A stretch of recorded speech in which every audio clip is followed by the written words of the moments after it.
पूर्ण जे नागपुर एसोसिएशन थे, बार बार प्रेशर की बात कर रहे थे। बेसिकली ये जो प्रेशर है, ये प्रेशर से आप दूसरे पर अच्छा प्रेशर डाल सकोगे। इतना पावर आप में जनरेट होगा कि आपका प्रेशर वेस्ट नहीं जाएगा, तुरंत काम हो जाएगा। हम लोग गए 25 साल से एक्यूप्रेशर के क्षेत्र में काम कर रहे हैं और एक्यूप्रेशर का जो क्षेत्र है मोस्टली हमारे पैथी में नॉन मेडिकल्स हैं। हम इसको मॉडर्न मेडिकल साइंस पर डेवलप करके ये एक्यूप्रेशर डेवलप किया गया है और ये एक इतना सुंदर थेरेपी है कि जैसे कहते हैं कि अपना हाथ जगन्नाथ, और हमारा जो लोगो है उसमें शो होता है कि पूरे हाथ में बॉडी आती है। और जो संस्कृत की कहावत है या जो एक मंत्र है वो आपको लोगो देखने के बाद पता चल जाएगा। कराग्रे वत्स्य लक्ष्मी, कर मध्य सरस्वती, कर मूले तो गोविंदा, प्रभाते कर दर्शन। इसका साक्षात अनुभव लोगों से हो जाता है आपको। सभी आमंत्रितों को नमस्कार। एक्यूप्रेशर यह जो चिकित्सा पद्धति है इसके बारे में थोड़ा सा इतिहास के बारे में आपको बताना चाहता हूं कि किसी ने इसके बारे में सोचा नहीं था कि एक्यूप्रेशर कोई चिकित्सा पद्धति होगी। यह मूलतः भारतीय वंश की पद्धति है और इसका खोज अचानक लगा है। एक्यूप्रेशर का जो खोज है वो अचानक लगा है। जैसे कि महाभारत काल का सबने आपने सीरियल भी देखा होगा और महाभारत काल में जो युद्ध हुआ था उसमें दो पार्टीज थे, कौरव और पांडव। तो कौरव और पांडव की जो दो पार्टीज थे तो दोनों और तगड़े योद्धा थे। तो मिलिट्री की वहां पे रिक्वायरमेंट थी सोल्जर की, तो उसकी जब मिलिट्री रिक्वायरमेंट में जब उनको लिया जाता था तो फिजिकल टेस्ट तो आज की जैसी थी, जैसे दौड़ना, जंप करना है और पुशअप वगैरह लगाना है, लेकिन मेडिकल चेकअप आज जैसा नहीं था। तो पहले मेडिकल चेकअप नाड़ी परीक्षा से होता था और आज जैसे डॉक्टर्स है ये है उसमें ऋषि मुनि रहते थे।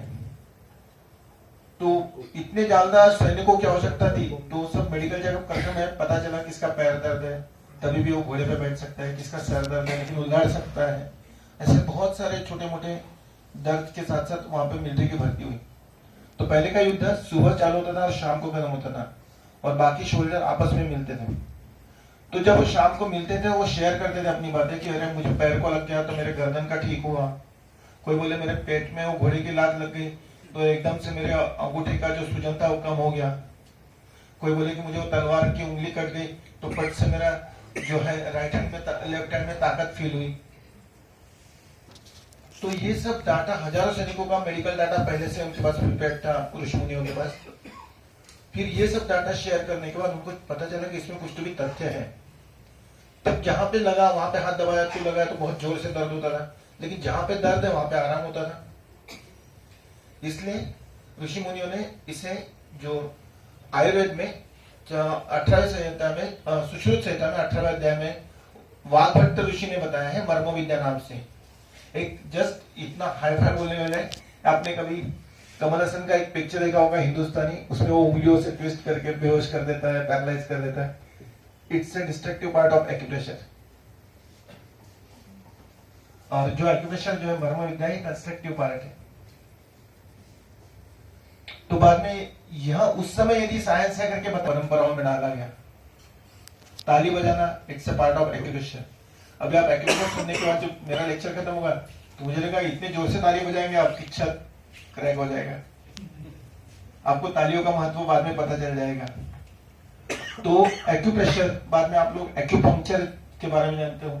पितामह भीष्म का जो उनको एक योगदान था इच्छा मृत्यु का, तो युद्ध में बहुत इंजर्ड हुए थे।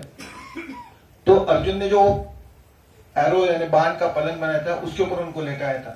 उसका रीजन ये था कि उनकी मोटर नर्व डैमेज होने से हमारे बॉडी में एक अच्छा हार्मोन्स रहता है जो 7 गुड हार्मोन्स है, उसमें एंडोर्फिन नामक एक हार्मोन रहता है। वो पर्टिकुलरली हम एक्यूप्रेशर देते हैं तो वो एंडोर्फिन सीक्रेट होता है और जहां पे आपको दर्द है वो दर्द की जगह जहां पे आपकी cells, tissues, arteries, vein damage है वहां पे जाके कंस्ट्रक्शन का काम करता है। वही हम एलोपैथी के इसमें एनेस्थेशिया देते हैं, लेकिन एनेस्थेशिया में जो ड्रग रहता है वो ड्रग देने के बाद आपकी सर्जरी हो जाती है, लेकिन उसके बाद जो पोस्ट सर्जरी प्रॉब्लम रहती है नौशिया वगैरह, लेकिन एक्यूप्रेशर से वो नेचुरल एनेस्थीसिया एंडोर्फिन, इसलिए आपको कोई वोमिटिंग नहीं होता और आप बेटर फील करते हो। तो इस तरह से एक्यूप्रेशर का जो है भारत में योगदान रहा और फिर यहां से चीन, जापान, सिंगापुर में लाया गया है और वहां पे इसको राजाश्रय मिलने से इसका वहां पे बहुत विकास हुआ है। हम अभी आते हैं कि एक्यूप्रेशर के जो ये थ्योरी इतिहास है। अब एक्यूप्रेशर हमारे बॉडी में कैसा है? जो लोग नेचर में बिलीव करते हैं, जो लोग भगवान में बिलीव करते हैं, तो आप बोल सकते हैं कि God is a great human engineer, या नेचर है तो nature is a great human engineer. हमारे जो हाथ और पैर है इसी में पूरा हमारा रहस्य छुपा हुआ है। अब आप बोलेंगे कि सर ये क्या है, हाथ और पैर में रहस्य छुपा हुआ है?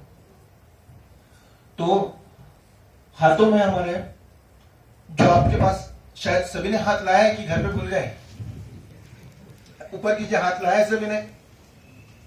कुछ जगह नहीं दिख रहे हाथ मुझे, हाँ शायद आखिरी में नहीं दिख रहे हाथ, भूल गए शायद, नहीं लाया है सभी ने हाथ।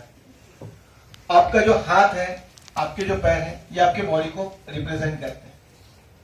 आपने कभी यकीन नहीं किया होगा ना, सिंपल है, हर योगा में कहीं पे ये मुद्राएं हैं और आप कोई बड़ा काम अचीव कर लेते हैं, एक में को दूर से बोल नहीं सकते तो दूर से आप बोलते हैं डन, है ना? और ऐसा किया तो सामने वाला चिढ़ जाएगा। ये ब्रेन का पॉइंट है और ये अंगूठा फेस को रिप्रेजेंट करता है। उसके बाद हमारे शरीर में, हाथ में, ये जो हाथ है मोस्टली सबको 5 फिंगर है ना, 6 हो गए तो एक्स्ट्रा उसको ये हम काउंट नहीं करेंगे। आप यदि देखते हैं कि ये जो 5 फिंगर है, ये 5 फिंगर भी बेवजह नहीं, इसके ऊपर की लाइनिंग्स भी बेवजह नहीं है। आपने गौर किया तो ये पहले हम ये 2 उंगलियां लेते हैं, ये 2 उंगलियां comparatively 3rd and 4th finger से छोटी है और इन्होंने इसमें डिस्टेंस है, और ये 2 उंगलियां जो है बहुत बड़ी है दोनों फिंगर के कंपैरिजन में, और बीच में गैप नहीं है ज्यादा। हम लोग, अब गौर करने वाली बात यह है कि ऐसा क्यों है, कभी सोचा है? नहीं। आप ये दोनों उंगलियां जो है ये हाथ के लिए रिप्रेजेंट करती है और ये दोनों उंगलियां पैर के लिए रिप्रेजेंट करती है। अब आप बोलेंगे सर एक हाथ में तो दूसरे हाथ में क्यों दिया है? अब 4 पैर तो आदमी को नहीं है, 4 पैर रहेंगे तो आदमी कहां रहेगा, पता है आपको? पता है, ये सब्स्टिट्यूट अरेंजमेंट है। हमारे पास पेशेंट आते हैं,